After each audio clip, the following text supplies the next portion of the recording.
Praise lord అండి. అందరూ బాగున్నారు కదా. వాక్యంలోకి వెళ్ళే ముందు ప్రార్థించుకుందాం. స్థుతులపైన ఆశ్రయుడైన నీకు వందనములు, నీకు స్తోత్రాలు నాయన ప్రభువా. సర్వోన్నతమైన స్థలములలో కొన్ని ఆడబడుచున్న దేవా, నీకు వందనాలు, నీకు స్తోత్రాలు చెల్లించుకునిచున్నాము నాయన ప్రభా. గత కాలం అంతే మమ్మల్ని కాచి కాపాడిన ఆయన ప్రభా, సజీవ రెక్కలలో ఉంచినందుకు నీకు లెక్కలేని స్తోత్రాలు చెల్లించుకుంటున్నాం ప్రభా. వాక్యం వినిచుండగా ప్రభా మారు మనసును దయచేయమని అడుగుచున్నాను ప్రభా. నిలబడివారు నేను కానీ మాట్లాడేది నీవని చెప్పిన దేవా, నీకు వందనములు నాయన ప్రభా. మాట్లాడుచుండగా ప్రభా దాని ద్వారా నేను ప్రభా మారు మనసును పొందుటకు సహాయం చేయమని అడుగుచున్నాను ప్రభా. వినిచున్న వారికి చూచుచున్న వారికి ప్రభా రక్షణను దయచేయమని అడుగుచున్నాను తండ్రి. ఆమేన్. కీర్తనలు మొదటి గ్రంథం మొదటి నుంచి. దుష్టుల ఆలోచన చొప్పున నడవక, పాపుల మార్గము నిలవక, అపహాసులు కూర్చుంటి చోట కూర్చుండక, యెహోవా ధర్మశాస్త్రమందు ఆనందించుచు దివారాత్రములు దానిని ధ్యానించువాడు ధన్యుడు. ఏంటంటే దుష్టులు కూర్చున్న చోటన మనము కూర్చోకూడదు. ఒకరు నలుగురిని కూర్చున్నారనుకో, అక్కడ ఏమొస్తాయి? చెడు మాటలు వస్తాయి కానీ మంచి మాటలు అనేవి రావు. మనము అలాగే కూర్చుని మనము ఉన్నామనుకోండి, దానిని బట్టి ఎలా కోలం మాటలు అవ్వకపోయి అక్కడ దెబ్బలాటలు అనేవి జరుగుతూ ఉంటాయి. అలా కాకుండా మనం దేవుని సన్నిధిలో కూర్చున్నాం, రహస్యం అందు దేవునికి ప్రార్థన చేయమన్నాడు. మనం ఒక్కొక్కరు కూర్చున్నాం అనుకో, ఏదో ప్రార్థన చేసుకోవడము లేకపోతే ఏదో ఒకటి చేసుకోవాలి. ఒక్కో చిన్న వచనమైనా మనం చదువుకుంటూ ఉంటే అలాగే మనకి రోజు కూడా జ్ఞానం అనేది కలుగుతూ ఉంటుంది.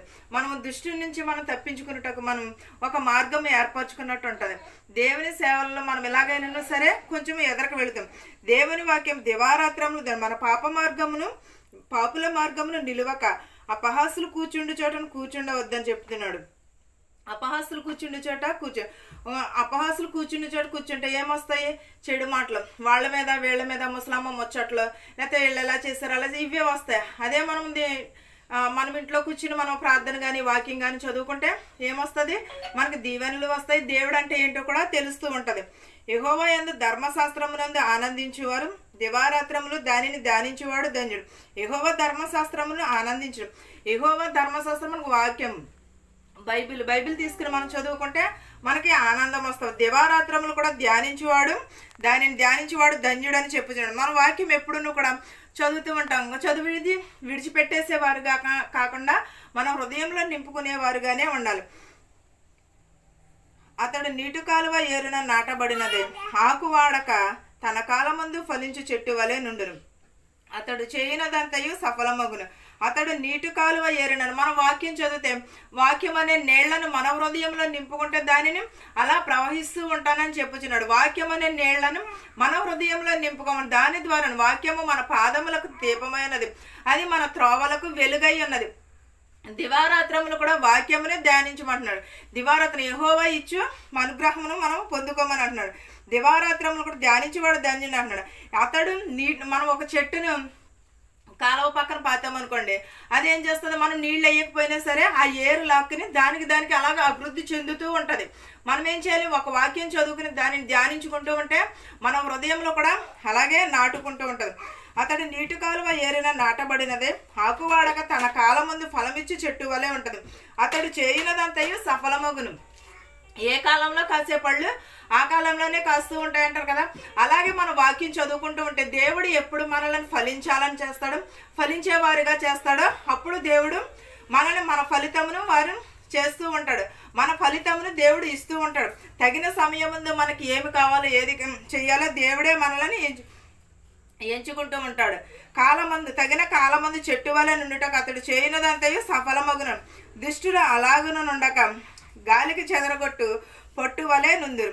మనము ఇప్పుడు వర్షాలు వస్తున్నాయండి, ఈ వర్షాలకి సుడిగాళ్ళు వస్తూ ఉంటాయి. అలాగే దుష్టులు ఏం చేస్తారంటే అలాగే చెదిరిపోతారు.